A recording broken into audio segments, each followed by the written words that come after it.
Assalamualaikum warahmatullahi wabarakatuh. Halo teman-teman semua, apa kabar? Semoga senantiasa dalam keadaan sehat walafiat.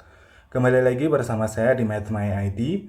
Kali ini kita akan membahas bocoran soal UTBK PK tahun 2025. Infonya ini dari D5. Kebetulan saya nggak dapat untuk yang ini, yang bocoran di D4. Kalau ada teman-teman yang punya, bisa dikirim ke mathmyid@gmail.com. Oke, sebelum saya mulai seperti biasa, saya disclaimer dulu. Jadi untuk informasi soal ini saya tidak bisa memastikan apakah ini benar atau tidak, benar-benar bocoran atau tidak, saya nggak bisa memastikan. Cuman saya dapat info dari teman-teman, dari komunitas atau dari internet, pokoknya lupa ini dari mana. Itu ada yang mengirimkan, oh ini katanya bocoran di D5 kayak begitu. Jadi saya belum bisa memastikan kebenarannya apakah ini benar-benar dari hari kelima atau bukan kayak gitu. Terus yang kedua, seperti biasa, jadi soalnya itu dalam satu hari itu bisa jadi ada beberapa variasi. Apalagi kalau beda hari, kemungkinan juga kemungkinan samanya kecil banget. Dari soal-soal yang saya miliki dari hari ke hari itu nggak pernah ada yang sama kayak begitu. Jadi apa ya, jangan sampai kita nanti hanya menghafalkan jawabannya saja. Dan ada lagi yang spesial di soal yang saya terima, yang saya dapat di D5 ini, ada beberapa yang ini sih, ada yang agak ngaco, khususnya untuk yang di PK ini ada satu cerita yang berhubungan dengan 3 soal nanti yang jawabannya nggak ada. Jadi entah ini file sumbernya atau mungkin perhitungan saya, nanti coba bisa didiskusikan lebih lanjut nanti di pembahasannya. Apalagi kalau di PM, sebenarnya saya udah punya PM, udah nyiapin mau membuat PM dulu yang di D5. Ternyata ada 2 cerita yang kebetulan agak ngaco gitu. Ya udahlah, saya stop dulu lah. Satu atau dua. Pokoknya udah ada cerita yang agak ngaco gitu, ya udah saya stop dulu, saya fokus ke PM, ke PK dulu. Dan lihat di PK ada satu cerita tadi hampir hampir aja nggak jadi bahas, ya udahlah, ya udah. Terus kemudian coba cek berikutnya, oh yang lain aman, ada jawabannya, jadi ya udahlah, kita bahas saja. Oke, langsung saja kita mulai dari nomor 1. Jika akar C sama dengan 3 dibagi setengah, nilai C sama dengan titik-titik. Oke, ini soal yang gampang ya ini ya. Berarti kita ikuti saja alurnya, berarti akar C itu sama dengan 3 dibagi setengah, yakni 3. Nah, pembagian itu nanti kalau dibagi pecahan itu bisa kita ubah ke perkalian dengan gimana? Nanti ini dibalik, jadi nanti sama dengan dikali 1/2-nya dibalik, jadi 2/1. Sehingga kita peroleh akar C itu sama dengan 3 kali 2 bagi 1. Berapa? Sama dengan 6, kayak begitu. Nah, akar C biar jadi C diapakan? Nah, biar jadi C itu kan dikuadratkan, berarti akar C dikuadratkan, nanti akarnya kan hilang.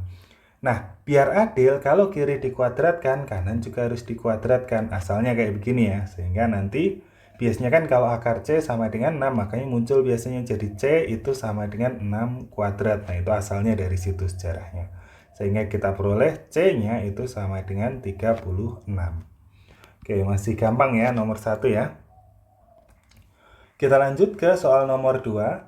Titik H 4, B terletak pada grafik fungsi fx sama dengan 2x plus 4 per 6 min x. Nilai B sama dengan titik-titik. Oke, kita lihat di sini kalau misal dia terletak pada grafik fungsi, berarti nanti gimana? Berarti ini nanti tinggal kita substitusikan. 4-nya kita masukkan ke x, terus kemudian B-nya kita masukkan ke fx kayak gitu. Ini 4-nya ada X lagi di sini ya.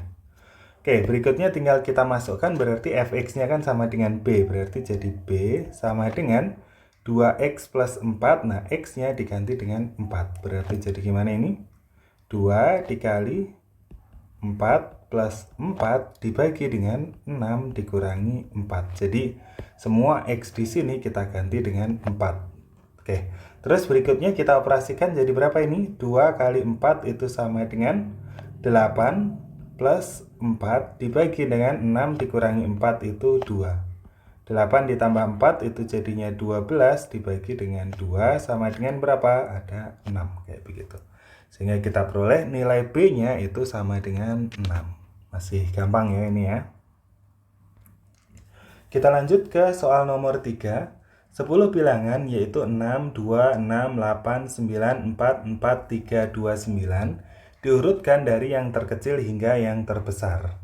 Jika R dan U berturut-turut merepresentasikan bilangan pada posisi kelima dan ketujuh setelah diurutkan, nilai dari R kali U dikurangi U sama dengan titik-titik.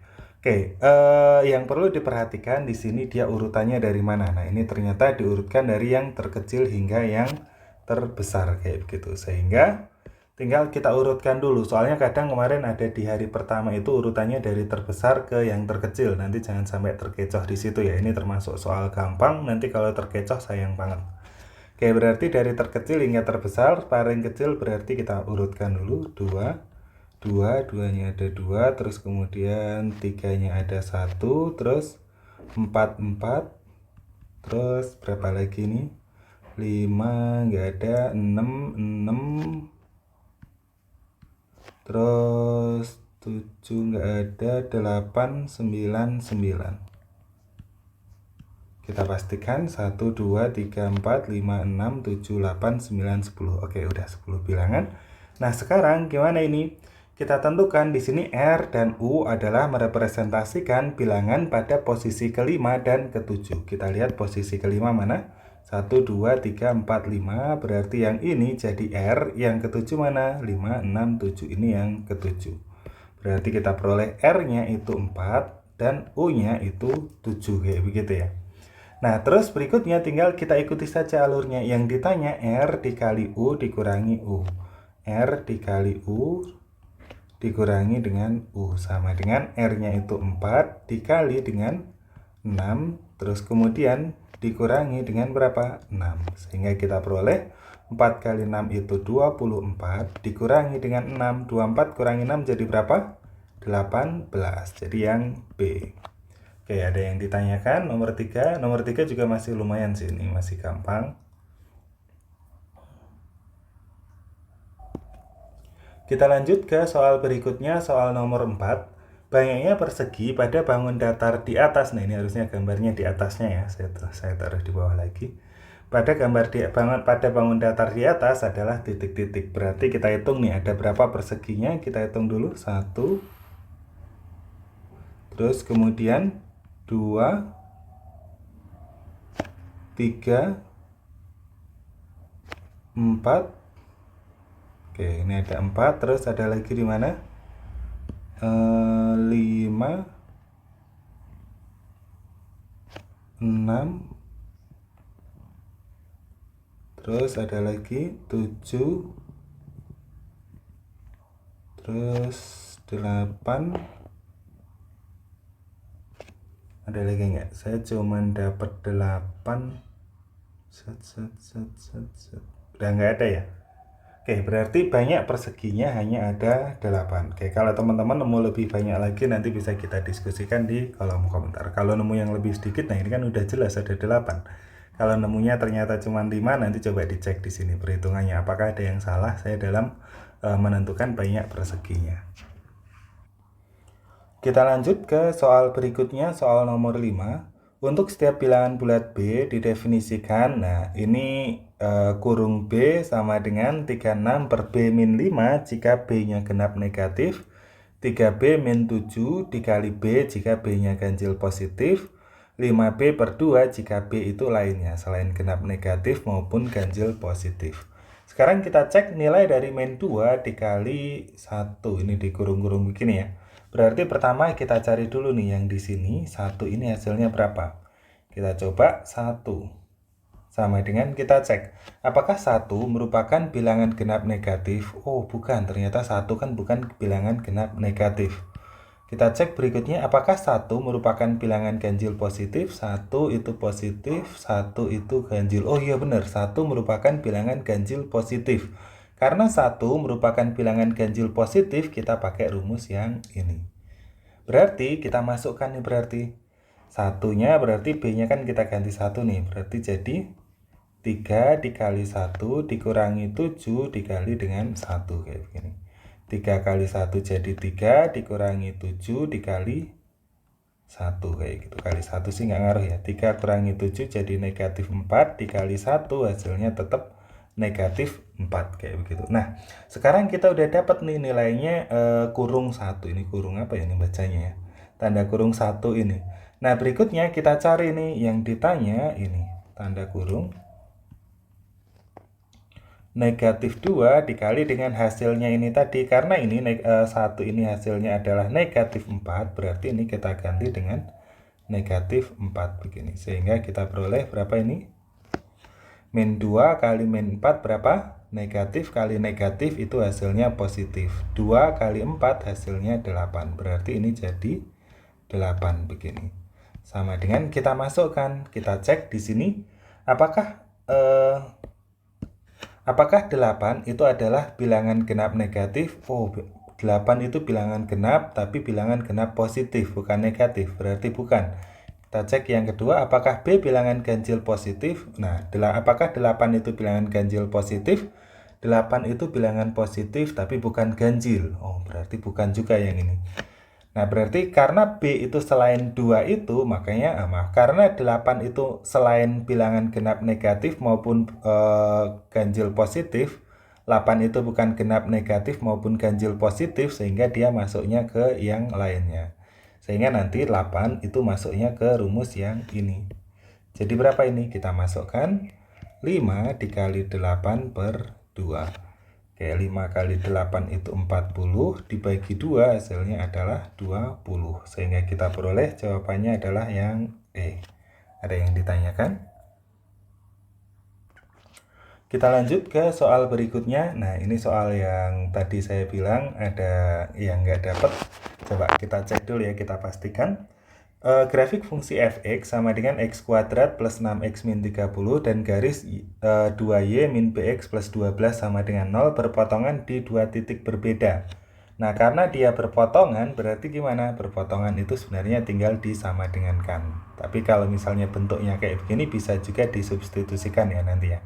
Cuman kita cek dulu deh yang ditanyakan apa. Di titik berbeda B 3,A dan M P, H. Jika K melalui kedua titik tersebut, garis K melalui kedua titik tersebut, nilai H sama dengan titik-titik. Berarti yang ditanya H-nya ini gimana? Nah, karena Fx ini kan berarti berpotongan di dua titik berbeda, yaitu B 3,A dan M P, H. Artinya apa? Fx ini melalui B 3,A. Nah, karena fx-nya melalui 3,A, artinya gimana? Berarti nanti bisa kita substitusikan. Substitusikan x-nya kita ganti dengan 3. Ini x-nya kita ganti dengan 3. Terus kemudian fx-nya ini nanti kita ganti dengan A. Kayak begitu. Jadi apa ini? Fx-nya kita ganti A sama dengan x-nya diganti 3 kuadrat ditambah 6 dikali 3 dikurangi 30. Kayak begitu. Sehingga kita peroleh berapa ini? A-nya sama dengan 9 ditambah 6 kali 3, 18 dikurangi 30. 9 tambah 18, 27 dikurangi 30, hasilnya adalah negatif 3. Sehingga kita peroleh nih koordinat titik B-nya itu sama dengan 3, negatif 3. Kayak begitu. Nah, karena jadi grafik F itu dan garis G berpotong dan garis 2Y min BX plus 12 berpotongan di dua titik. Karena ini berpotongan, yang ini 2Y min BX plus 12 ini berpotongan di 3,A dan M, P, H. Artinya 2Y min BX plus 12 ini juga melalui 3,A. Nah, berarti gimana nanti cara pakainya? Berarti nanti 3-nya kita substitusikan ke X, 3-nya kita substitusikan ke X di sini, terus kemudian A-nya kita substitusikan ke Y, Y-nya kita ganti dengan A. Sehingga jadi apa ini? 2A min B, A-nya kan udah dapat ya, A-nya tadi negatif 3, 2 kali negatif 3 dikurangi B dikali 3 ditambah 12 sama dengan 0. 2 kali negatif 3 jadi negatif 6 dikurangi 3B ditambah 12 sama dengan 0. Oke, sekarang 3B-nya kita pindah ruas, yang di kiri min 6 tambah 12 itu hasilnya 6. min 3B pindah ke kanan berarti jadi plus 3B. Sehingga kita peroleh 3B-nya itu 6, sehingga B-nya berapa? 6 dibagi 3. 6 dibagi 3 hasilnya adalah 2. Nah, kita udah dapat nilai B-nya 2. Apakah sudah selesai? Oh, belum ternyata. Yang ditanya adalah P, Q. Nah, berarti gimana ini? Maksudnya yang ditanya adalah Q. Gimana ini cara mencari nilai Q-nya? Gimana? Nah, karena berpotongan di 2 titik, kita baru punya 1 titik, kita bisa substitusikan. Jadi kita ngikuti kaidah awal, kalau ada 2 garis berpotongan, untuk mencari kedua titik potongnya itu nanti bisa disamadengankan atau disubstitusikan. Substitusikannya gimana? Di sini fx-nya ini kita masukkan ke y yang di sini kayak gini. Sehingga kita peroleh persamaannya jadi apa ini? 2 dikali y-nya diganti dengan fx-nya. Fx-nya apa itu? X kuadrat plus 6x min 30. Terus kemudian dikurangi b-nya kan udah ada, b-nya 2. X ditambah 12 sama dengan 0. Kayak begitu. Sehingga kita peroleh 2x kuadrat plus 12x min berapa ini? 2 kali 30 itu 60. Kurangi 2x plus 12 sama dengan 0. Berikutnya kita sederhanakan. 2x kuadrat 12 dikurangi 2 berarti jadi plus 10x. Min 60 tambah 12 berarti jadi min 48 sama dengan 0. Nah, berikutnya kita faktorkan. Nah, cuman karena di sini koefisiennya itu masih 2, biar gampang, kalau memungkinkan kita jadikan 1. Gimana cara menyatukan, menjadikan 1? Itu kita bagi dengan 2. Cuman nanti kalau misal ada yang nggak bisa dibagi, misalnya koefisien yang ini atau yang ini nggak bisa dibagi 2, jangan dibagi 2 ya. Nanti maksudnya hasilnya nanti nggak bulat, mending nggak usah dibagi. Nanti malah repot lagi itu. Oke, berarti kalau kita bagi 2 jadi berapa ini? X kuadrat plus 5x min 24 sama dengan 0. Nah, berikutnya kita faktorkan. Gimana sih cara memfaktorkan? Pertama kita buat dulu kurungannya. Oke, terus berikutnya cari 2 angka. Kalau dikalikan itu hasilnya jadi yang ini. Dikalikan jadinya negatif 24, ditambahkan jadi 5. Berapa sama berapa? Iya. Berapa? Plus 8 sama min 3. 8 kali min 3 min 24, 8 tambah min 3 itu hasilnya 5. Kayak begitu. Sehingga kita peroleh X-nya itu sama dengan negatif 8 atau X-nya sama dengan 3. Nah, karena kebetulan X sama dengan 3 itu udah dipakai titik B. Untuk titik M-nya berarti X-nya kita pakai yang min 8. Kalau X-nya min 8 berarti kita cari Y-nya berapa ini? Kita masukkan ke Fx boleh, ke yang 2Y min Bx plus 12 juga boleh. Kalau kita masukkan X-nya min 8, saya masukkan ke Fx saja ya. F min 8 itu sama dengan min 8 kuadrat ditambah 6 dikali min 8 dikurangi dengan 30. Jadi berapa? Min 8 kuadrat itu hasilnya. Nah, hati-hati ya. Negatif 8 kuadrat itu kalau dikuadratkan hasilnya positif. Beda cerita kalau nanti min 8 kuadratnya tulisannya begini. Min 8 kuadrat nggak dikurung begini, nanti hasilnya negatif. Oke, karena di sini dikurung berarti hasilnya positif 64. Ditambah 6 kali min 8 itu jadi min 48 dikurangi dengan 30. 64 dikurangi 48 itu berapa? 16. 16 dikurangi 30 sama dengan negatif 14. Tuh kan nggak ada jawabannya. Jadi nanti nilai Q-nya, jadi titik M-nya kan kita punya ini min 8,14.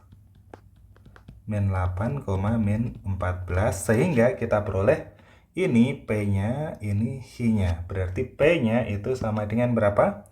P-nya min 8, Q-nya min 14. Yang ditanya Q-nya berarti Q-nya sama dengan negatif 14.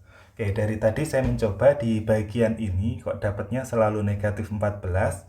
Apakah mungkin ada prosesnya yang salah? Mungkin kalau teman-teman ada yang melihat prosesnya yang salah, atau mungkin Kemungkinan kedua, file soal bocoran yang saya terima mungkin ada yang typo mungkin atau gimana. Oke, silahkan kita diskusikan di kolom komentar. Kita lanjut ke soal berikutnya, soal nomor 7, masih berkaitan dengan cerita sebelumnya. Nah, karena berkaitan dengan cerita sebelumnya, ini juga masih sama ya. Masih sama, nggak ada di pilihan perhitungan saya. Oke, gradien garis K sama dengan titik-titik. Oke, untuk menentukan gradien masih ingat gimana? M itu sama dengan Y2 dikurangi Y1 per X2 kurangi X1. Oke, garis K itu tadi apa sih? Garis K adalah garis yang melalui kedua titik potong. Berarti melalui titik B dan titik M. Titik potongnya kan tadi ini. B sama M. Berarti nanti garis K itu melalui titik B sama titik M. Nah, sehingga X1 Y1 sama X2 Y2-nya kita ambil dari titik B sama titik M. Oke, berarti saya anggap yang di B itu satu semua ya. Ini berarti jadi X1. Ini Y1, terus ini PG ini saya jadikan X2, Y2. Oke, sekarang kita hitung coba gradiennya sama dengan Y2 dikurangi Y1. Y2-nya itu negatif 14, dikurangi Y1-nya itu negatif 3. Dibagi dengan X2-nya itu negatif 8, dikurangi dengan X1-nya 3. Sehingga kita peroleh negatif 8 dikurangi negatif 3. Jadi kalau ketemu kayak gini dikurangi negatif, ini nanti jadi berubah penjumlahan. Jadi seolah-olah negatif 14 ditambah 3. Negatif 14 tambah 3 jadinya berapa? Nah, lebih kuat negatifnya ya. Negatif 14 tambah 3 hasilnya adalah negatif 11. Dibagi dengan negatif 8 dikurangi 3. Negatif dikurangi 3. Berarti negatif 8 kurangi 3 juga negatif 11. Sehingga kita peroleh gradien garis K itu nanti sama dengan negatif, negatif bagi negatif itu positif, 11 bagi 11 itu 1. Sehingga kita peroleh gradien garis K itu sama dengan 1. Tuh, nggak ada jawabannya lagi.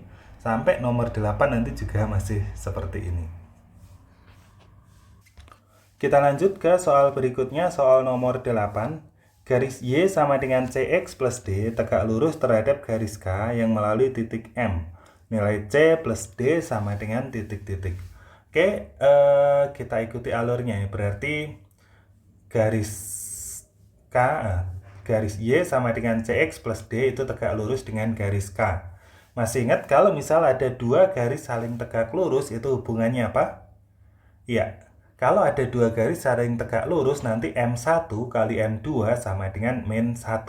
Nah, ini dapatnya dari mana? Rumus. Kalau ada dua garis tegak lurus, nanti M1 kali M2 sama dengan min 1. M1-nya yang akan kita pakai di persamaan ini, nanti dia punya gradien. Gradiennya itu M1, berarti nanti M1 dikali dengan M2. M2 itu gradiennya garis K, karena dia tegak lurus terhadap garis K. Berarti saya kasih MK gini aja ya. Gradien K sama dengan negatif 1. Berarti M1 yang akan kita pakai nanti dikali dengan MK. Gradien K tadi kita cari di soal sebelumnya adalah 1. Berarti dikali 1 sama dengan negatif 1. Sehingga kita peroleh M1-nya itu sama dengan negatif 1. Oke, sekarang kita udah punya gradiennya. Terus ceritanya titik K melalui titik M. Titik M itu yang mana? Titik M itu yang di atas ini tadi. Ini yang titik M. Titik M. Nah, terus kita masukkan ke rumus persamaan garis. Berarti Y dikurangi dengan Y1 sama dengan M X dikurangi X1. Nah, X1 sama Y1-nya itu mengacu ke titik yang dilalui. Karena titik yang dilalui itu adalah titik M, berarti ini X2 ini nanti jadi X1-nya. Terus Y2 ini nanti jadi Y1-nya. Sehingga kita peroleh X1-nya nanti min 8, Y1-nya itu nanti min 14. Kayak begitu. Terus M-nya berapa? M-nya nanti negatif 1. Berikutnya tinggal kita masukkan saja ke rumus. Nah, X sama Y-nya tetap yang nggak ada embel-embel satunya. Berarti Y dikurangi Y1-nya berapa tadi? Y1-nya nanti pakai yang ini saya ganti aja lah. Saya kasih tanda M-nya. Nanti ini titik yang dilalui.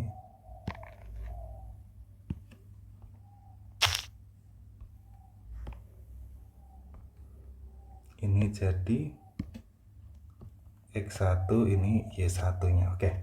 Berarti jadi apa ini? Y dikurangi Y1, Y dikurangi min 14, sama dengan M-nya berapa? M-nya negatif 1.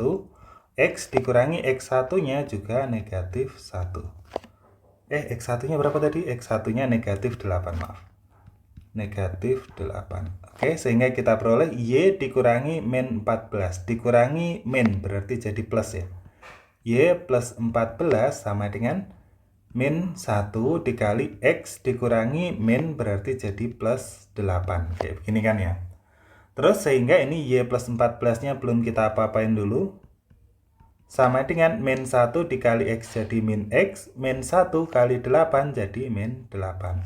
Sehingga kita peroleh Y sama dengan min X min 8, nah 14-nya pindah ruas jadi min 14. Berarti jadi apa ini? Y sama dengan min X min 8 kurangi 14 jadi min 22. Nah, terus berikutnya bentuknya ini nanti kan Y sama dengan CX plus D. Berarti yang nempel X itu nanti C, yang sendirian ini jadi D. Kayak gitu. Berarti ini jadi C, ini jadi D. Nah, min X itu artinya kalau nggak ada angkanya, ini berarti C-nya sama dengan berapa? C-nya sama dengan negatif 1, D-nya sama dengan negatif 22. Oke, kita udah punya C sama D, yang ditanya apa? C plus D. Sama dengan negatif 1 ditambah dengan negatif 22. Negatif 1 tambah negatif 22 jadi negatif 23. Oke, sehingga kita peroleh jawabannya C plus D-nya adalah negatif 23. Nah, ini masih nggak ada lagi.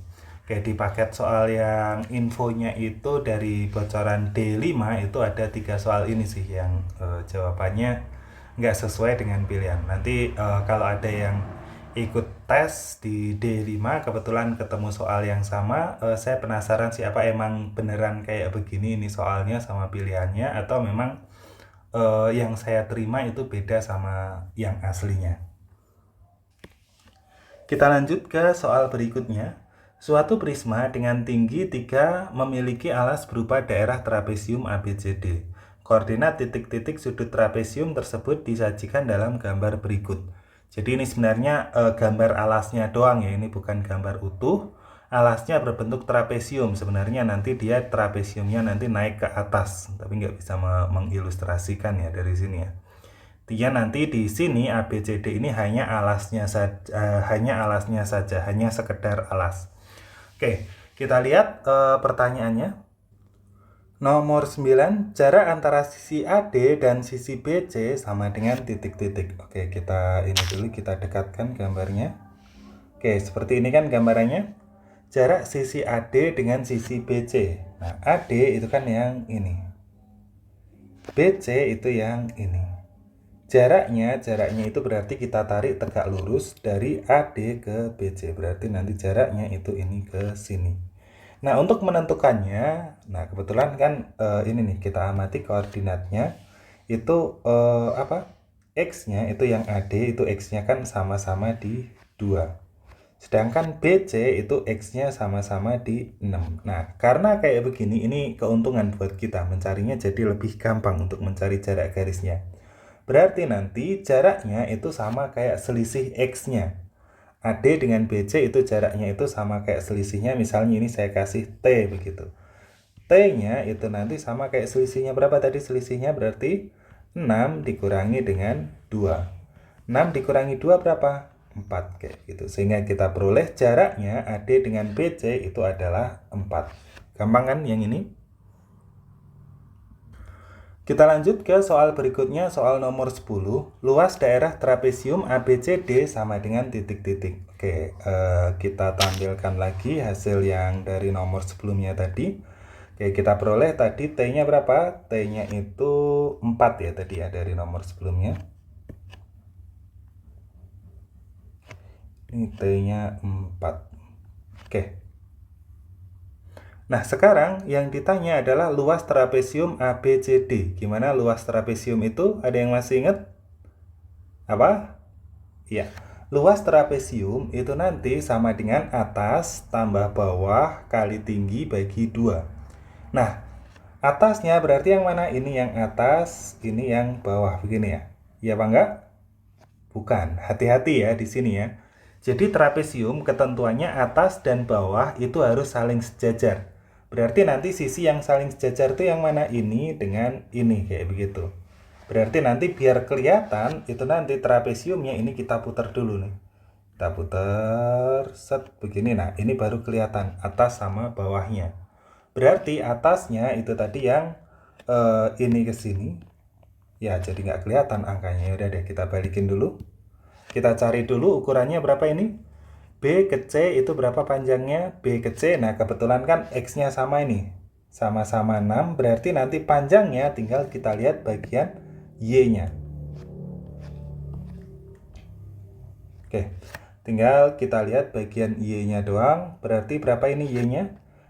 Dari 0 sampai 5. Berarti jaraknya itu berapa? Ini ke sini, B ke C itu sama dengan berapa?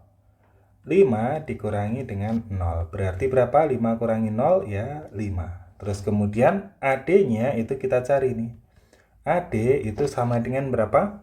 AD itu sama dengan, kita lihat Y-nya doang. Berarti kan Y-nya ini 9, di sini 1. Sehingga kita peroleh berapa ini? 9 dikurangi 1 sama dengan berapa? 8, kayak begitu. Nah, sekarang kita udah dapat nih AD sama BC-nya. Nah, sekarang kita buat nih visualisasinya biar lebih kelihatan. Oke, kita putar beneran ya ini ya. 270 gini. Nah, berarti tadi AD itu panjangnya 8. BC itu panjangnya 5, kayak begini. Nah, terus tinggi T itu nanti ketentuannya dia harus tegak lurus dengan AD maupun BC. Berarti nanti kita tarik garis ini ke sini. Yang tadi udah kita dapat T itu tadi berapa di nomor sebelumnya? T-nya itu sama dengan 4, kayak begini. Sehingga kita peroleh luasnya itu gimana?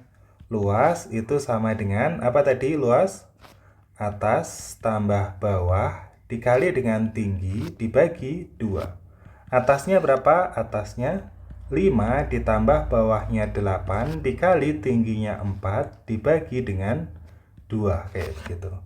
Nah, sekarang kita coret-coret dulu. 2 dengan 4 jadi 2, sehingga kita peroleh berapa ini?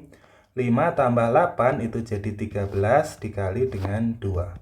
13 kali 2 hasilnya berapa? 26. Sehingga kita peroleh nomor 10, luas daerah trapesium ABCD sama dengan 26. Bisa ya nomor 10 ya. Kita lanjut ke soal nomor 11. Volume prisma tersebut sama dengan titik-titik. Oke, berarti masih ingat ya, volume prisma apapun bentuknya, pokoknya golongan prisma itu yang atasnya sama kayak alasnya, volumenya itu pasti apa? Luas alas dikali dengan tingginya. Luas alasnya berapa? Luas alasnya yakni luas trapesium yang tadi yang kita cari di soal sebelumnya. Berapa tadi luas trapesiumnya? 26. Dikali tinggi. Tingginya ada di mana? Tingginya ada di cerita. Kita lihat lagi di atas informasi tingginya. Nah, suatu prisma dengan tinggi 3. Nah, ini berarti tingginya 3. Udah ada ya? Berarti kita masukkan tingginya itu 3. Jadi nanti 26 dikali dengan 3. Berapa? 26 kali, kok saya tulis T, astagfirullah. 26 kali 3. 26 dikali 3 hasilnya berapa? 2 kali 3, 20 kali 3, 60. 6 kali 3, 18. Berarti jadi 78. Sehingga kita peroleh volumenya adalah 78. Oke, gampang ya ini ya. Kita lanjut ke soal berikutnya, soal nomor 12. Di antara pilihan berikut yang merupakan faktor persekutuan dari 11 kuadrat min 1 dan 10 kuadrat min 20. Gimana ini caranya? 11 kuadrat min 1 dan 10 kuadrat min 20. Seperti biasa ya.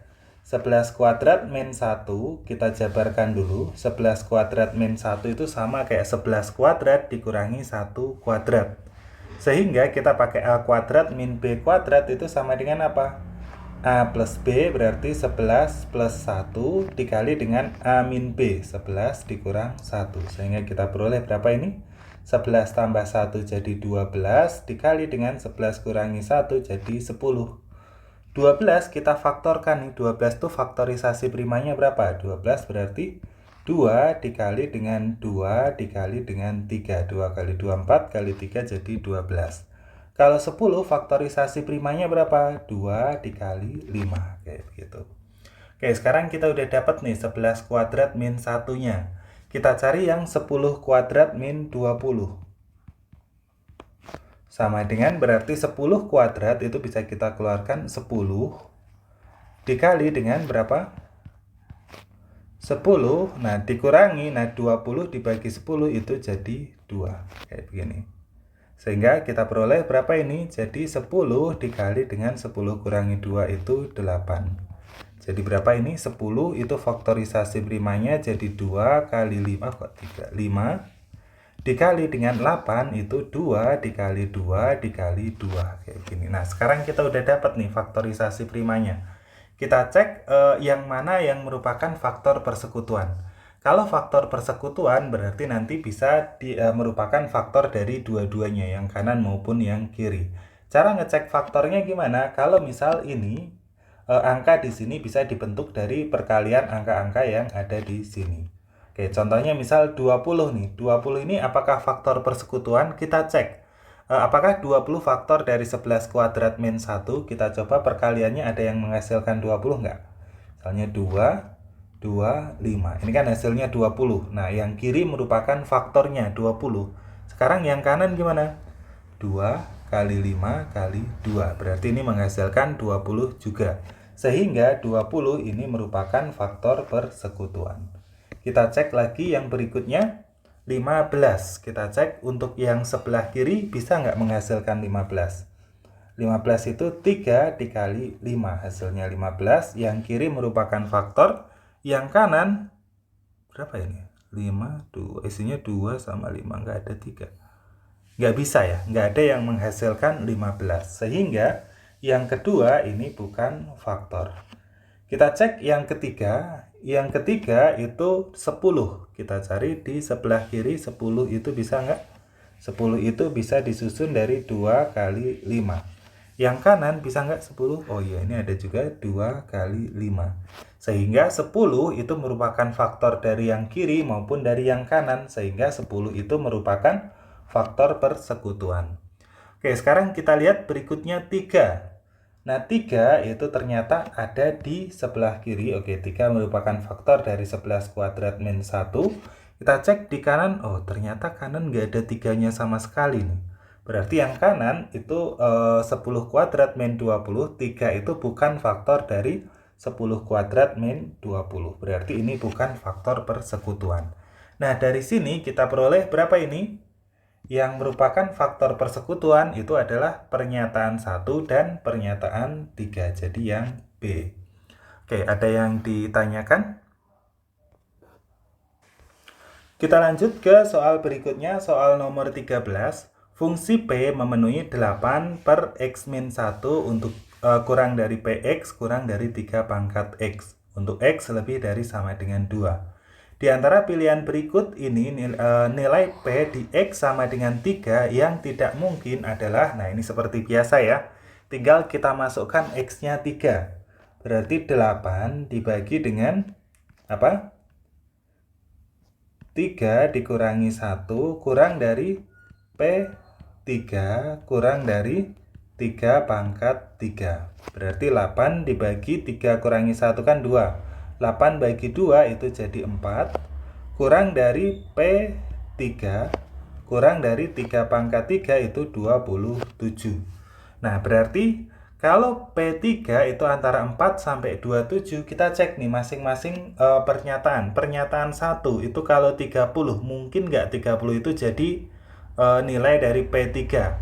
Kan nilai P3 itu 4 kurang dari P3 kurang dari 27. Sedangkan 30 itu kan lebih dari 27, berarti di luar range. Sehingga yang 30 ini nggak mungkin. Kita cek yang kedua, 20. 20 apakah masuk pada interval 4 kurang dari 20 kurang dari 27?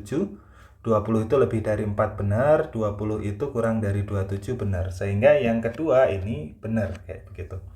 Yang ketiga, 3 sebenarnya sih udah jelas ya. Kalau yang nomor 1 itu salah itu kan yang ditanya soalnya kan ya nggak mungkin tuh. Berarti kalau secara perhitungan, secara soal itu nanti 1 itu benar, 2 salah, nanti pasti jawabannya apa? 1 dan 3 kayak begitu. Cuman kita pastikan dulu. Kalau misalnya yang ketiga ini harusnya nggak mungkin masuk. Berarti kan 4 itu apakah kurang dari 3? Ternyata kan enggak. 3 itu kurang dari 4. Berarti pasti enggak akan masuk kayak gitu. Kalau kita coba 10, 4 kurang dari 10 itu benar. Terus 10 kurang dari 27 itu benar. Berarti ini kan masuk. Yang ditanya itu yang tidak mungkin. Berarti yang tidak mungkin itu yang ini dan ini. Jadi 1 dan 3. Oke, jadi jawabannya adalah yang B. Hati-hati di sini jangan sampai kelewat baca tidak mungkinnya. Kadang ketika kita lagi asik ngerjain, oh ya ini masuk kayak gitu. Ternyata yang ditanya yang tidak mungkin kayak begitu. Kan sayang banget ngerjainnya udah bener, ternyata salah gara-gara kepleset kepleset kata-kata tidak mungkin. Kita lanjut ke soal berikutnya, soal nomor 14. Jika 0 kurang dari beta kurang dari 90 dan cos beta sama dengan 6/7, di antara pilihan berikut yang benar adalah titik-titik. Nah, kalau kita ketemu kayak begini berarti gimana?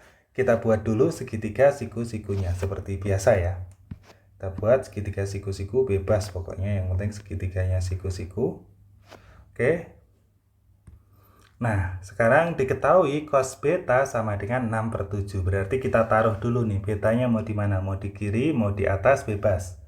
Yang penting pokoknya ini kalau naruh betanya ini masih bebas. Kecuali di siku-siku ya, di siku-siku nggak boleh. Nah, berikutnya kita tentukan ini sisinya depan, samping, miringnya gimana. Pertama yang paling gampang ditentukan itu sisi miring. Sisi miring itu yang nggak kena sudut siku-siku. Berarti ini jadi sisi miring ya. Jadi sisi miring. Terus kemudian untuk menentukan sisi depan, ya namanya depan berarti depan itu berada di depan sudut. Depan sudutnya mana ini? Nah, karena di depan sudut nanti dia sisi depan itu nggak akan kena sudut betanya. Berarti jadi berapa ini? Ini jadi depan. Terus kemudian samping itu sisanya, atau samping itu yang kena sudut sekaligus yang kena siku-siku. Berarti ini yang sampingnya. Oke, kayak begini ya. Miring, depan, samping udah semua. Terus berikutnya kita cek di sini yang diketahui cos beta itu 6/7. Oke, saya hapus dulu. Cos beta itu 6/7. Cos itu rumusnya samping per miring. Biar dapat cosnya 6/7 berarti sampingnya kita isi 6, miringnya kita isi 7. Sehingga kita peroleh depannya itu berapa? Nah, depannya kita hitung pakai Pitagoras. Pitagoras itu sisi paling panjangnya itu adalah sisi miring. Sehingga kalau ditanya sisi depannya gimana? Sama dengan akar miring kuadrat, miringnya itu 7 kuadrat dikurangi samping kuadrat, 6 kuadrat. Kayak gitu. Pokoknya kalau yang ditanya selain miring, pasti nanti Pitagorasnya miring dikurangi, kayak begitu. Jadi berapa ini? Sama dengan akar 7 kuadrat itu 49, dikurangi 6 kuadrat 36. Sehingga kita peroleh depannya itu sama dengan akar 13. Nah, ini udah dapat. Depannya itu akar 13. Oke, sekarang kita cek masing-masing. Tan beta sama dengan 7 per akar 13. Tan itu rumusnya apa? Tan itu rumusnya depan per samping. Kita lihat di sini depannya itu sama dengan akar 13, sampingnya itu 6. Berarti tan beta sama dengan berapa harusnya? Tan beta itu sama dengan akar 13 per 6. Jadi salah ya, bukan 7 per akar 13. Pernyataan pertama ini salah. Kita lihat pernyataan kedua, cos 90 min beta. Oke, kayaknya relasi ini yang kepake dari semua paket yang saya temui itu selalu 90 min. Cos 90 min itu nanti dia berarti berubah. Nanti perubahannya gimana? Kalau cos itu berubah jadi sin jadi cos, tan jadi kotan. Nih saya kasih keterangan di sini aja. Kalau sin nanti berubahnya jadi cos, terus kemudian kalau cos nanti berubahnya jadi sin, kalau tan nanti berubahnya jadi cot. Kayak begini ya. Perlu diingat. Nah, sekarang Kalau cos 90 min beta berarti kan cos berubahnya jadi sin. Berarti sama dengan sin 90-nya kita hilangkan jadi sin beta. Sama dengan berapa? Sin beta. Sin itu rumusnya apa? Depan per miring. Depannya mana? Depannya itu yang akar 13. Miringnya yang mana? Miringnya yang 7. Sehingga sin beta itu sama dengan akar 13 per 7. Jadi yang kedua ini salah lagi nih. Satu salah, dua salah, sebenarnya udah fix nih jawabannya pasti yang nomor 4 saja. Cuman karena kita masih belajar, kita cek, kita lanjutkan semua pernyataannya. Pernyataan ketiga, 1 per cos beta sama dengan 6 per akar 13. Kita udah tahu sebelumnya cos beta itu 6 per 7. Berarti kalau 1 per cos beta itu sama dengan 1 per 6 per 7. Sama dengan kalau pembagian kayak begini bisa kita balik 1 per 6 per 7 itu sama dengan 7 per 6. Sehingga yang ketiga ini juga salah. Kita lihat pernyataan keempat, sin beta kurang dari cos beta. Sin beta itu kita udah ngitung tadi, sin betanya berapa?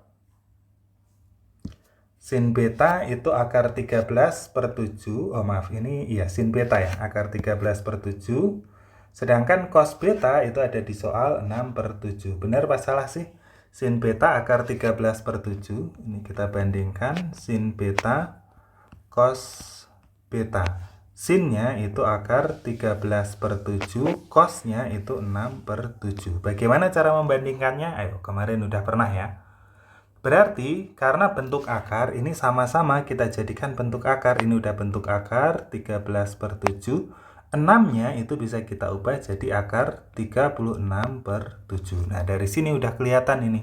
Berarti akar 13 itu pasti kurang dari berapa? Akar 36. Sehingga kita peroleh nih yang keempat itu pernyataannya benar. Sin beta kurang dari cos alfa. Berarti yang benar adalah pernyataan yang keempat saja. Ada yang ditanyakan soal nomor 14? Kita lanjut ke soal berikutnya, soal nomor 15. Daerah lingkaran dengan pusat A dan jari-jari 9 memiliki luas L1. Titik B berada di dalam daerah lingkaran tersebut sehingga luas daerah lingkaran dengan pusat B dan jari-jari BA adalah L2. Berdasarkan informasi yang diberikan, manakah hubungan antara P dan Q berikut yang benar? Kayak begitu.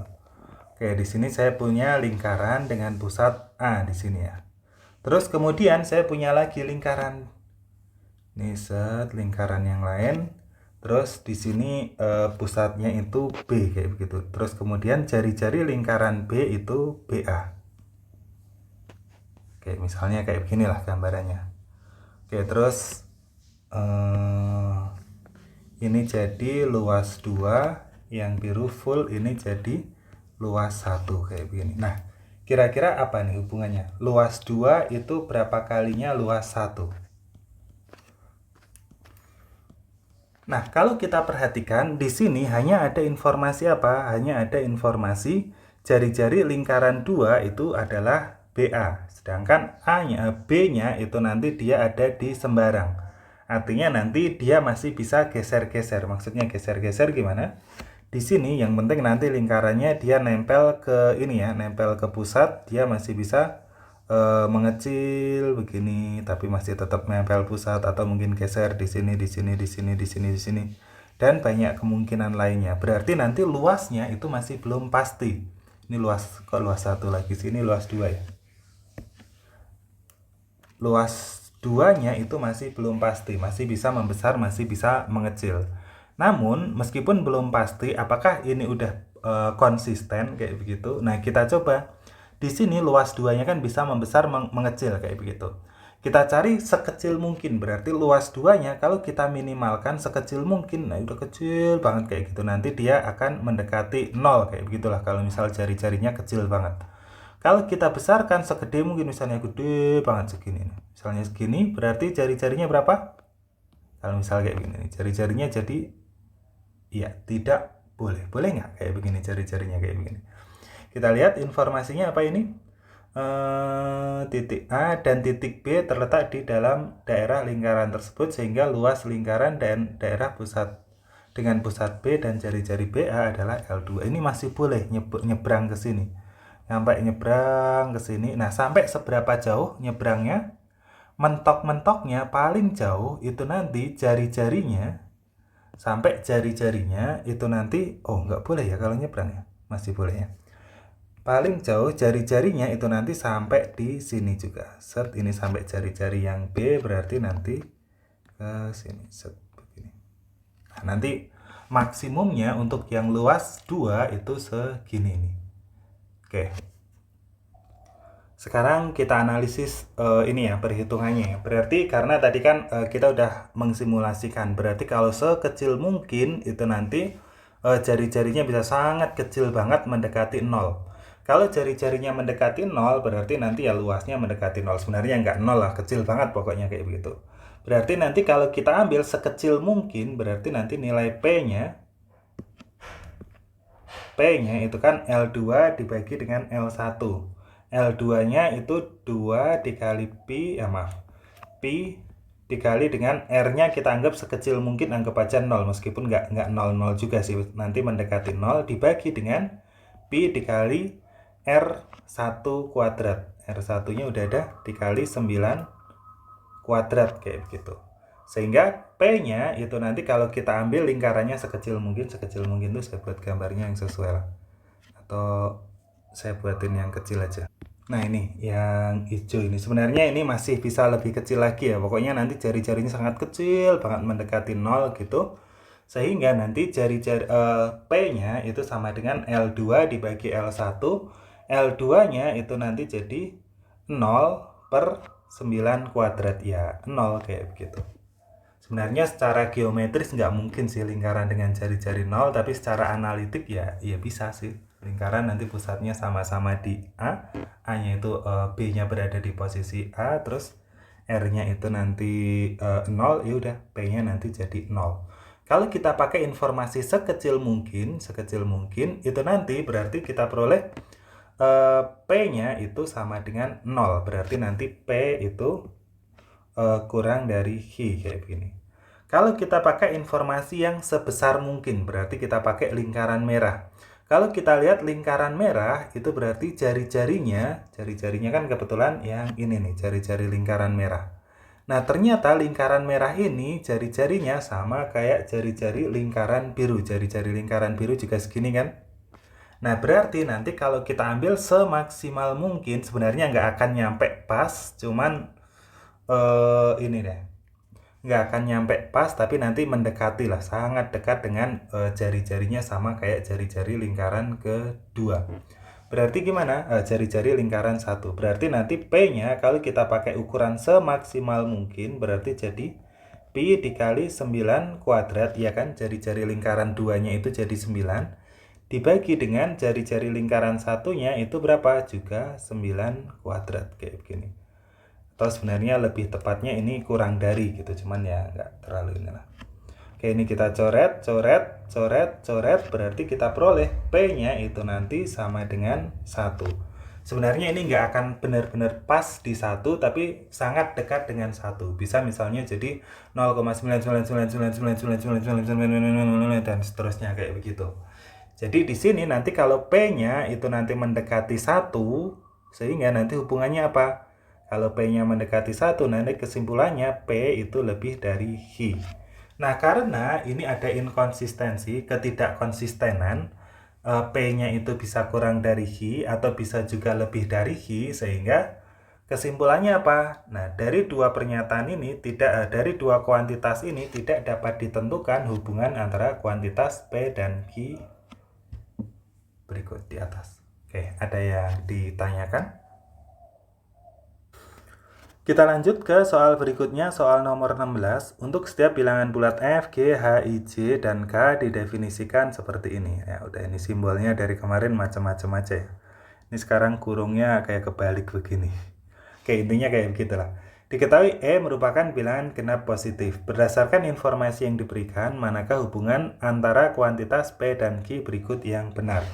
P-nya ini, Q-nya itu 7. Sekarang kita cek. Berarti ini sesuai posisinya, 4 ini menempati I, 7 ini menempati J. Terus kemudian 2 ini menempati posisi F, U ini menempati posisi K, terus G ini menempati posisi U ini menempati posisi G, terus 2 ini menempati posisi H. Oke, sekarang kita masukkan ini sama dengan, kita masukkan di sini aja ya, sama dengan F plus G. F-nya itu 2, ditambah G-nya berapa? G-nya itu U. Kemudian dikali dengan H. H-nya berapa? H-nya 2. Dikurangi dengan I dikurangi J. I-nya itu berapa? I-nya itu 4. Dikurangi J-nya itu 7. Kemudian ditambah dengan K. K-nya berapa? K-nya itu U lagi. Oh, ada U lagi nih. Berarti jadi gimana ini? Saya taruh di bawahnya sini aja. Jadi 2 plus U kan nggak bisa dioperasikan. Dikali 2 berarti jadi 4 plus 2U. Nah, 4 sama U. Mirip lagi nih. 4 plus 2U. Kemudian dikurangi dengan 4 kurangi 7 itu jadi berapa? Negatif 3 ditambah dengan U. Kayak begitu. Sehingga kita peroleh 2U tambah U itu jadi 3U. Terus kemudian 4 dikurangi negatif 3. Dikurangi negatif 3 itu sama kayak ditambah.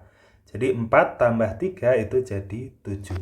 Sehingga kita peroleh P-nya itu sama dengan 3U plus 7. Berarti hubungannya apa? 3U plus 7 dengan Q. Nah, kita lihat nih informasinya.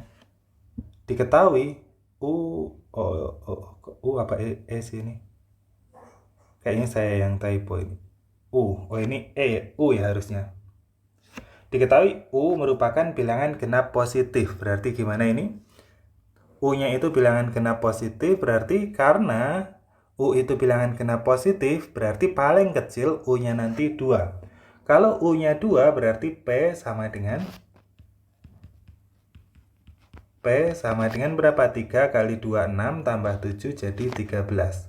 Kalau U-nya itu sama dengan 4, maka P-nya itu jadi 3 kali 4, 12, tambah 7 jadi 19. Nah, meskipun angkanya ini beda-beda, tetapi selalu konsisten.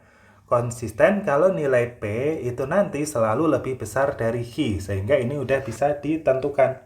Kuantitas P itu lebih besar daripada Q, kayak begitu. Jadi jawabannya yang A. Jadi intinya kalau kayak begini, misalnya angkanya berubah-ubah, tapi dia selalu konsisten, kesimpulannya itu udah bisa ditentukan. Beda dengan soal nomor 15 tadi, dia masih berubah-ubah dan belum bisa ditentukan. Kadang bisa P lebih dari Q, kadang P kurang dari Q, kayak begitu. Sehingga belum bisa ditentukan di nomor 15 tadi. Tapi di 16 ini udah bisa ya. Kita lanjut ke soal berikutnya, soal nomor 17. Sistem persamaan linear X, Y, dan Z berikut mempunyai solusi X sama dengan P, Y sama dengan Q, Z sama dengan U. Oke, terus berdasarkan informasi yang diberikan, manakah hubungan antara kuantitas P dan Q berikut yang benar? P itu 12P plus 4 Q ya, ini maaf saya yang typo kalau yang ini. Saya soalnya ngetik ulang, saya pastikan dulu. Oh, ternyata yang typo di sini Y-nya itu bukan Q tapi T. Kemarin gara-gara habis P, oh kira-kira Q gitu. Ternyata X sama dengan P, Y sama dengan T, dan Z sama dengan U. Oke, kita lanjutkan. P-nya itu 12P plus 4T dikurangi dengan 3U. Q-nya itu 0. Nah, kira-kira hubungannya apa ini? 12P plus 4T min 3U. 12P plus 4T min 3U itu sama kayak ditanya 12X plus 4Y min 3Z. Seperti biasa. Bisa ini biasanya kan kalau SPLTV itu kan kita eliminasi, kita cari X, Y, Z-nya kayak begitu. Cuman soal yang ini spesial ini. Apa spesialnya kira-kira? Ya, kita coba. Kalau misal persamaan kita eliminasi, kita hilangkan apanya dulu nih. Misalnya kita hilangkan Z-nya terlebih dahulu ya. Dari persamaan 1 dan 2, kalau saya kurangkan jadi berapa ini? 6X plus 2Y. 2Y plus Z sama dengan 7. Terus kemudian 9X plus 3Y plus Z sama dengan 9. Saya kurang, berarti jadi min 3X min Y, Z-nya habis sama dengan min 2. Berarti jadi min 3x min y sama dengan 2, lalu kita eliminasi dengan persamaan ketiga ya. 3x plus y sama dengan 2, biar habis kita hilangin x-nya dulu apa y-nya dulu, sama aja ya. Misalnya kita hilangin y-nya dulu, kita tambah, berarti jadi 0 sama dengan 0. Nah, di sini nih, spesialnya di sini. Ternyata 0 sama dengan 0. Gimana ini kita bisa dapat x-nya gimana, y-nya gimana ini cara dapatnya? Nah, pakai apa kira-kira? Ya. Kalau beberapa soal kayak yang di DD yang lain itu ada yang kita bisa nih nyari, kita eliminasi sampai dapat x, y, z-nya meskipun nanti prosesnya lama kayak gitu. Nah, tapi kalau di sini ini kayak begini, gimana ini? Kita gimana cara dapat x-nya, gimana cara dapat y-nya kayak gitu kan, kita nggak dapat, kita eliminasi. Nah, kita bisa pakai cara yang kedua, cara yang di sebelum-sebelumnya sering saya bilang caranya ini tricky. Jadi tricky maksudnya gimana? Ya kita cari ini diapain, di otak-atik, ngide gimana caranya biar bisa muncul 12x plus 4y min 3z. Kayak begitu. Gimana? Nggak ada yang langsung. Gimana kira-kira? Kalau misal ini nih, saya punya dari persamaan 1 dan persamaan 3. Persamaan satunya tetap saya tulis 6x plus 2y plus z sama dengan 7. Persamaan 3-nya ini saya kali 2, berarti jadi apa ini? 6x plus 2y sama dengan 4. Gini kan ya? 6x plus 2y plus z sama dengan 7 dengan 6x plus 2y sama dengan 4. Kalau saya kurang, sama dengan z-nya sama dengan 3 kayak gitu. Oke, ada yang ditanyakan dulu nggak? Ini tadi dapat 6x plus 2y sama dengan 4, tahu dari mana? Dari persamaan 3, 3x plus 2y sama dengan 2, semuanya dikali 2. Semuanya dikali 2, nanti jadi ini ya. Dikali 2. Yang atas itu dari sini, asli. Oke, kita peroleh z-nya 3. Terus gimana ini? Bisa membantu apa ini? Gimana kira-kira? Diapakan lagi nih? Gimana? Kita butuhnya 12x plus 4y min 3z. Nah, kita otak-atik nih. Persamaan pertama, kalau misal saya kali 2. 6x plus 2y plus z sama dengan 7. Semuanya saya kali 2. Berarti jadi apa? 6x kali 2 jadi 12x. Ditambah dengan 2y kali 2 jadi 4y. 4y terus z dikali 2 jadi plus 2z sama dengan 7 kali 2 jadi 14 kayak gini. Nah, kita udah dapat nih 12x plus 4y plus 2z itu sama dengan 14. Nah, kita butuhnya 12x plus 4y min 3z. Nah, gimana caranya?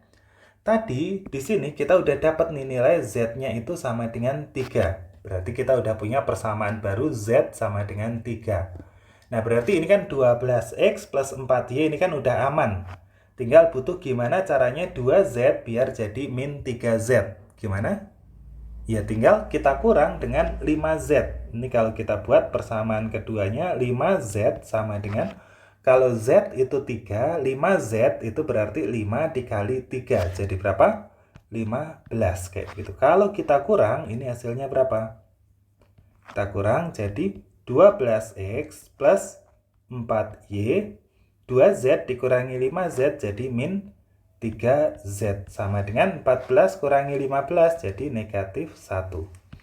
Nah, berarti sekarang kita udah dapat nih 12x plus 4y min 3z sama dengan 1. Nah, kita kembalikan karena x sama dengan p, y sama dengan t, z sama dengan u. Berarti ini bisa kita ubah jadi 12p plus 4t min 3u itu sama dengan negatif 1. Sehingga kita peroleh p-nya itu nanti akan jadi berapa? Negatif 1. P-nya negatif 1, H-nya 0. Hubungannya apa? Hubungannya P itu kurang dari H. Jadi jawabannya adalah yang B. Ada yang ditanyakan? Kita lanjut ke soal berikutnya, soal nomor 18. 6 bilangan bulat positif yaitu 9, 7, 8, 2, 3P memiliki median 6,5. Jika jangkauan dari ke-6 bilangan tersebut dikurangi mediannya adalah B per 18, nilai B adalah B sama dengan titik-titik. Oke, karena median itu apa sih median? Ya, median itu adalah nilai tengah.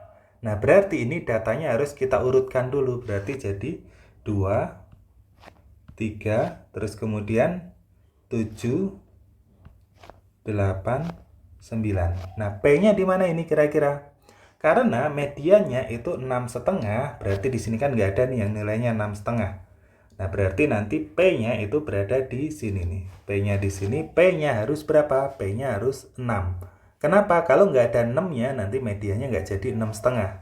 Kan di sini ada berapa ini? 6 data, berarti mediannya tengah-tengahnya nanti yang di sini.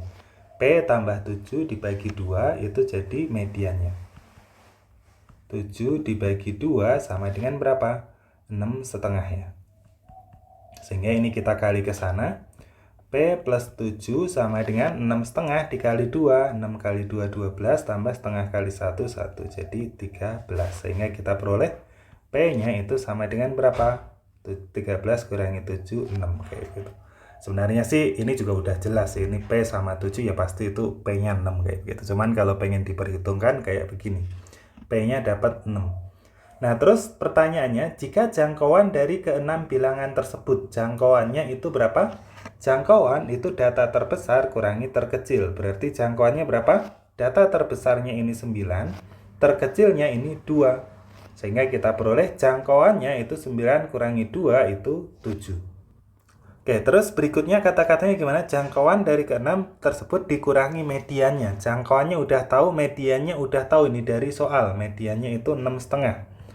Mediannya itu sama dengan 6,5. Nah, sehingga kalau kita kurangkan jangkauan dikurangi median berarti 7 dikurangi 6,5 itu sama dengan B per 18. Berarti 7 dikurangi 6,5 itu sama dengan setengah ya. Setengah itu sama dengan B per 18.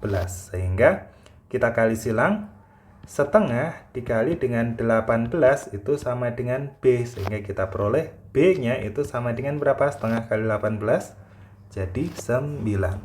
Sehingga kita peroleh nilai B-nya itu sama dengan 9. Oke ya, ada yang ditanyakan nomor 18? Lanjut ke soal berikutnya, soal nomor 19. Barisan geometri A1, A2, A3, dan seterusnya memiliki rasio negatif 3. Apakah A20 ditambah A24 itu lebih dari 333? Putuskan apakah pernyataan 1 dan 2 berikut cukup untuk menjawab pertanyaan. Oke, sekarang kita cek.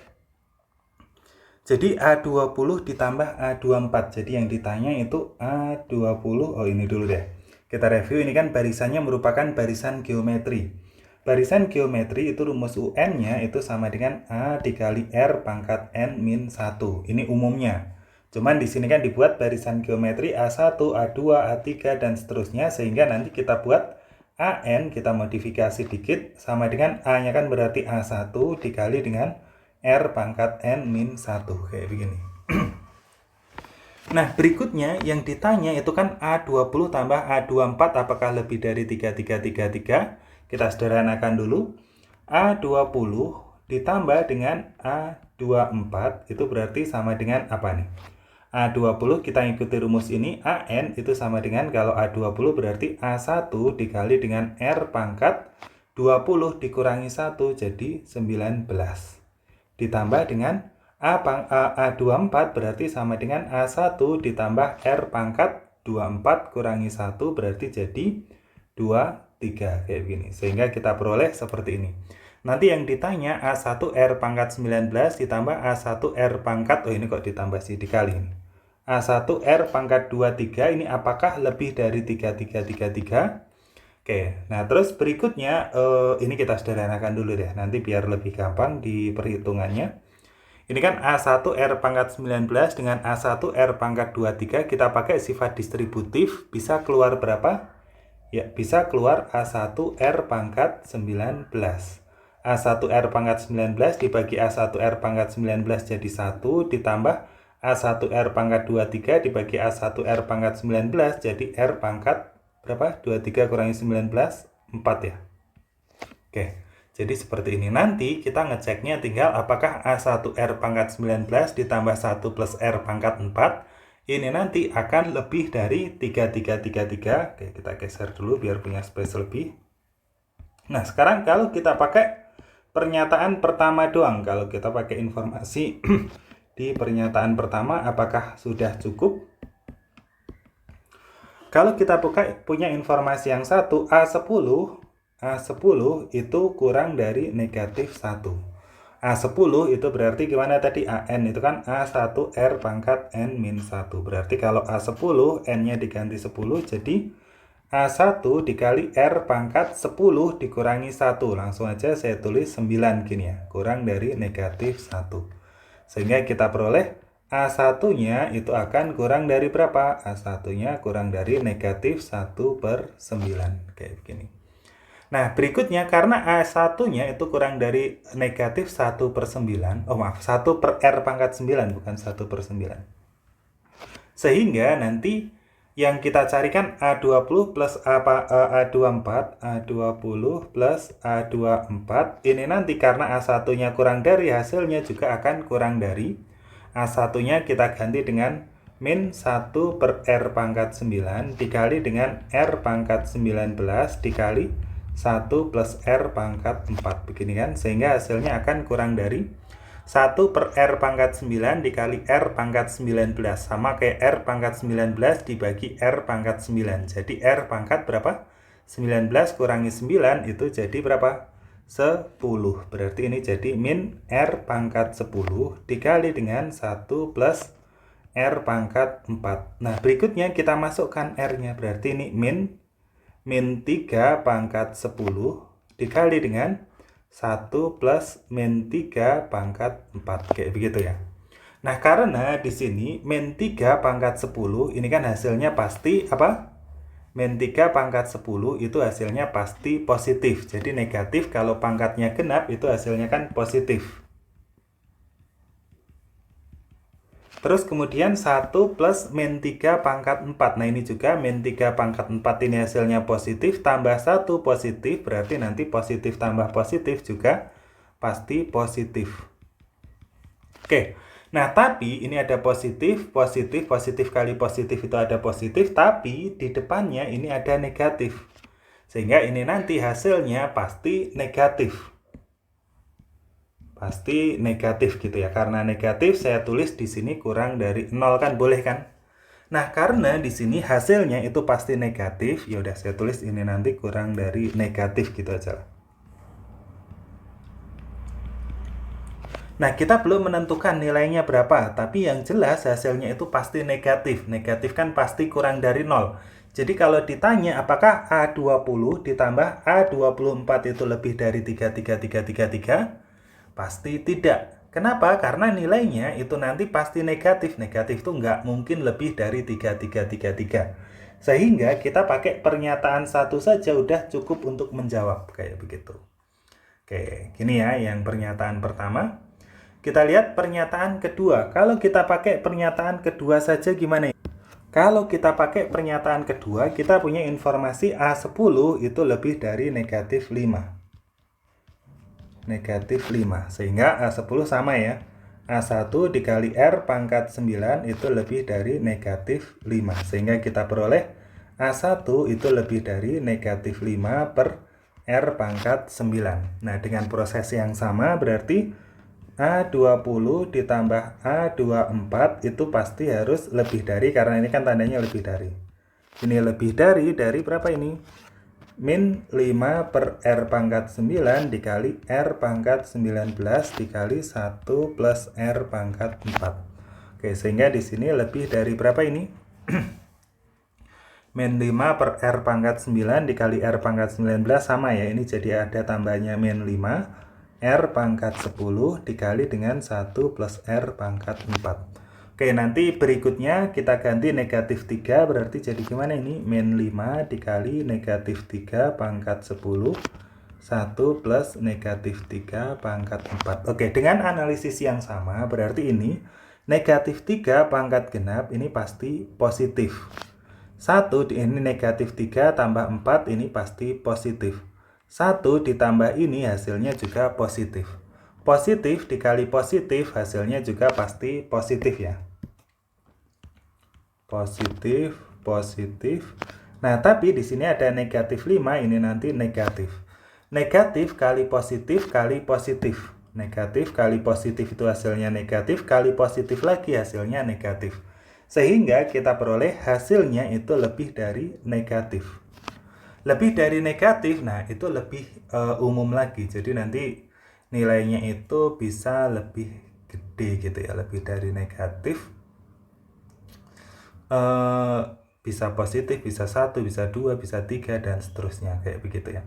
Lebih dari negatif itu artinya misalnya saya punya A5-nya itu jadi berapa ya? A20 plus A24 berarti kan bisa jadi ini nih. Kalau kita ambil yang minimumnya, berarti kalau misalnya ini kita ambil negatif, ini kan berarti negatif, negatif, negatif, ini kan negatif gede banget. Berarti ini nanti hasilnya pasti kurang dari 3333. Tapi ini kan masih bisa naik, lebih dari kan bisa naik terus nih. A20 ditambah A24 itu kan berarti hasilnya kan lebih dari negatif. Karena lebih dari itu kan bisa naik terus, misalnya bisa 1, 2, 3, 4, 5, 6, 7, sampai semiliar juga masih lebih dari itu kan. Nah, sehingga nanti ada kemungkinan kalau misalnya kita ambil yang sekecil mungkin, misalnya tadi A10-nya itu sama dengan negatif 1 gitu aja, sama dengan negatif 1 itu kan berarti udah lebih dari 5, lebih dari negatif 5. Kalau kita ambil A10-nya itu negatif 1, ternyata hubungannya itu A20 tambah A24-nya itu kurang dari 3333, tapi kalau kita ambil yang gede banget, misalnya A10-nya itu 1 miliar, nah itu nanti hasilnya jadi apa? Hasilnya itu nanti jadi A20 tambah A24 itu bisa lebih dari 3333. Sehingga kalau kita pakai pernyataan kedua saja itu masih belum cukup. Sehingga kesimpulannya apa? Pernyataan 1 saja cukup untuk menjawab, tapi pernyataan 2 saja tidak cukup untuk menjawab. Jadi jawabannya adalah yang A. Ada yang ditanyakan 19.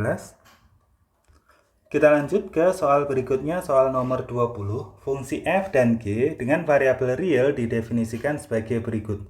Fx sama dengan x kuadrat plus rx min 3 dengan gx dan gx sama dengan 3x kuadrat plus tx.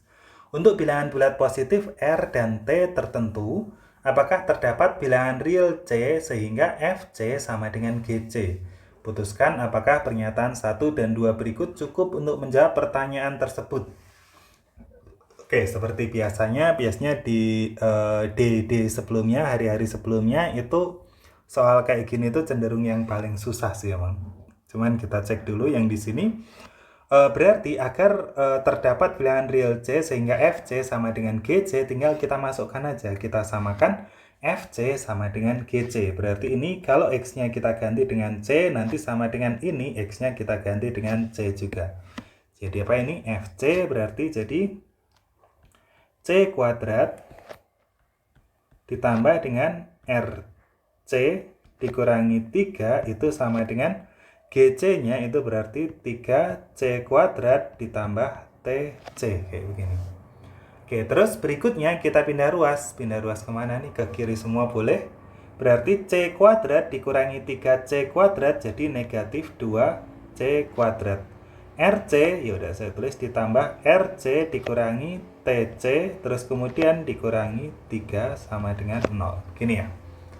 Ditambah RC dikurangi TC, oke? Terus berikutnya berarti min 2C kuadrat kita standarkan dulu. Min 2C kuadrat ditambah R min TC dikurangi dengan 3 ya.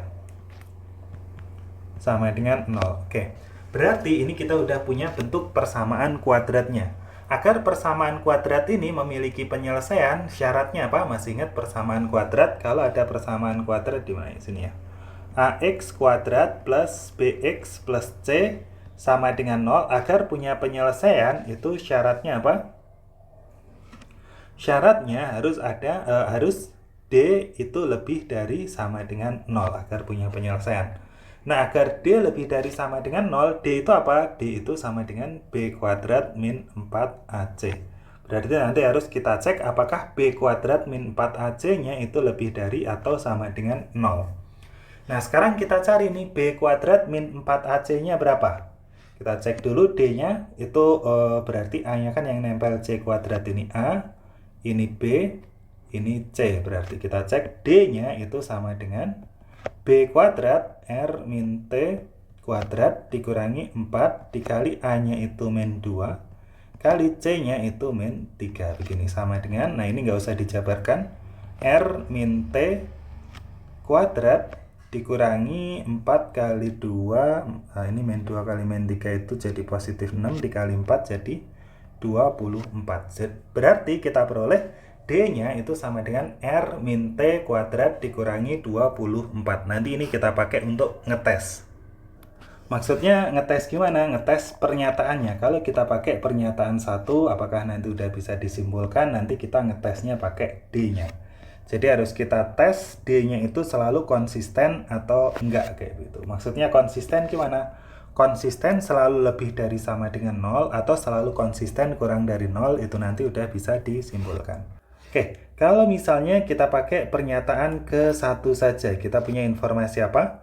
R plus T kurang dari sama dengan R plus T kurang dari sama dengan 6. Berarti kemungkinannya berapa? Kemungkinannya R-nya itu sama dengan 1, T-nya itu sama dengan, atau ini R-nya 5 dulu deh. R-nya 5, T-nya nanti sama dengan 1. Kayak begitu ya. Paling mentok nanti 6. Atau ini kan soalnya kan D itu kan R min T. Nanti kita cek kemungkinan terkecilnya itu R-nya itu 3. T-nya itu sama dengan 3 juga. Kita cek apakah D-nya konsisten dengan ini. Oke, R-nya 5, T-nya 1. Kita masukkan, berarti D-nya sama dengan berapa ini? R-nya 5, T-nya 1, berarti jadi 5 dikurangi 1 kuadrat. 5 kurangi 1 kuadrat dikurangi dengan 24. Sama dengan 5 kurangi 1 kan 4, kuadrat jadi 16, dikurangi 24 sama dengan negatif 8. Nah, kita peroleh di sini D-nya itu negatif 8 kurang dari 0. Kita cek kemungkinan yang lainnya, apakah di sini nanti hasilnya akan konsisten sama dengan, kalau kita pakai R-nya 3, T-nya 3, berarti D-nya itu jadi berapa ini? 3 kurangi 3 kuadrat dikurangi 24, 3 kurangi 3 itu 0, kuadrat jadi 0, kurangi 24 sama dengan negatif 24. Nah, kebetulan dua-duanya itu kurang dari 0. Karena dua-duanya kurang dari 0, itu berarti konsisten. Karena konsisten, ini nanti berarti udah bisa ditentukan. Kesimpulannya apa? Karena ini konsisten, D-nya itu kurang dari 0. Kesimpulannya nggak ada bilangan real C, sehingga yang memenuhi FC sama dengan GC kalau kita pakai pernyataan 1 saja. Oke, paham maksudnya? Jadi nanti kalau misalnya kalian belum yakin nih, coba bisa dicari semua kemungkinan R sama T. R-nya ketentuannya harus bilangan bulat positif dan T-nya juga harus bilangan bulat positif. Berarti bisa dicoba R-nya 5, 4, 3, 2, 1 sama pasangannya T-nya 1, 2, 3, 4, 5. Nanti pasti hasilnya akan sama-sama negatif semua. Kalau ada yang nemu positif nanti bisa deh di komen nanti coba. Oke, kalau kita pakai pernyataan yang kedua saja. Kalau kita pakai pernyataan yang kedua saja, kita punya RT sama dengan 6. Berarti kemungkinannya bisa jadi saya pakai R-nya itu sama dengan 6, T-nya sama dengan 1, atau bisa juga kita cari dulu deh. D-nya kalau R-nya 6, T-nya 1, D-nya berapa? Berarti R dikurangi T berarti 5 dikurangi 1 kuadrat dikurangi 24. Sama dengan berapa? 5 kurangi 1, oh maaf. R-nya 6, astagfirullah. 6 dikurangi 1 kuadrat kurangi 24. 6 kurangi 1 itu 5, kuadrat jadi 25. Jadi 25 dikurangi 24 sama dengan 1. Nah, 1 itu kan hasilnya lebih dari 0, positif. Kita coba kemungkinan lainnya. Kalau R-nya itu 3, T-nya itu 2. Berarti D-nya berapa? D-nya sama dengan 3 dikurangi 2 kuadrat dikurangi 24. 3 kurangi 2, 1 kuadrat. 1 dikurangi 24. 1 kurangi 24, negatif 23. Negatif 23 itu kurang dari 0. Nah, sehingga kita peroleh nih, kalau kita pakai pernyataan yang kedua, itu hasilnya masih belum bisa konsisten. Karena hasilnya belum bisa konsisten, kita belum bisa bilang nih, apakah nanti ada apa enggak, kita belum bisa menyimpulkan. Sehingga kalau pakai pernyataan dua saja, itu belum cukup. Sehingga kesimpulannya, jawabannya apa? Pernyataan satu saja cukup untuk menjawab, tapi pernyataan dua saja tidak cukup untuk menjawab. Oke, akhirnya kita udah sampai di penghujung pembahasan di ini ya, yang PKD 5. Kalau misalnya teman-teman ada yang pengen didiskusikan, bisa kita diskusikan di kolom komentar. Tapi mohon maaf kalau nggak terlalu responsif, karena ya seperti biasa ini baru bisa dikerjakan di sela-sela kesibukan kegiatan di tempat lain, kan kerja juga kayak gitu. Oke, terus seperti biasa, bagi teman-teman yang punya soal-soal lain, saya yang belum punya itu berarti yang PMD3 belum punya, PKPMD 4 saya belum punya. Nah, PKPMD 5 ada, tapi kayak agak janggal. Mungkin kalau ada teman-teman yang ikut tes di D5, mungkin bisa ini deh, ngasih konfirmasi, ngasih di komentar, ini benar nggak sih sebenarnya angkanya segitu. Makanya untuk yang PMD 5 belum saya buat gara-gara itu tuh sebenarnya. Oke, terus itu aja. Mungkin kalau ada yang mau mengirimkan bisa dikirim ke mathmyid@gmail.com. Terakhir, bagi teman-teman semua, tetap semangat, tetap belajar demi mengejar cita-cita. Semoga bisa mendapatkan tujuan yang diharapkan. Sebenarnya emang gimana ya, urusan hasil itu bukan kita yang menentukan, tapi ya kewajiban kita untuk berusaha. Jadi terus tetap berusaha semaksimal mungkin selama yang kita bisa, selama masih ada waktu. Soalnya saat ini adalah saat-saat yang sangat menentukan untuk kalian ke depannya, sangat menentukan masa depan kalian. Jadi semoga teman-teman semua bisa diterima di kampus impian kalian. Semoga bisa diterima di jurusan yang kalian harapkan. Semoga bisa diterima di pilihan pertama kalian semua, dan semoga bisa mendekatkan ke cita-cita kalian semua. Oke, dari saya cukup sekian. Semoga bisa bermanfaat. Kalau ada kata-kata yang kurang tepat, atau ada yang kurang berkenan, mohon dimaafkan. Cukup sekian, semoga bisa bermanfaat. Akhirul kalam, wassalamualaikum warahmatullahi wabarakatuh.